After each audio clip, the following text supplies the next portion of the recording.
Short on space but want a laundry with all the bells and whistles? Go with an on-trend European laundry. You just need the right space, the right appliances, and a few finishing touches. First, the space. For a simple setup with stacked washer and dryer, sink and storage all on one wall, you don't need much space. About 1.7 metres by 70 centimetres will do it. Convert a hall cupboard or use the space under the stairs. Next, the appliances. Stacking your washer and dryer will free up space in your layout. Or consider an all-in-one wash tower with a full-sized front-load washer and dryer in a single stacked tower.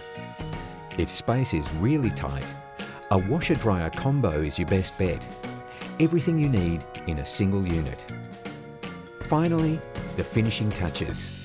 Internal laundries need an exhaust fan to expel moisture.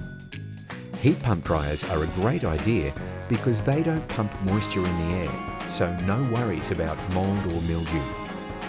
Add the wow factor with a stylish sink and tap combo. Then finish with bifold doors. They look smart and hide the mess. The good guys are here to help. Visit us in-store or online.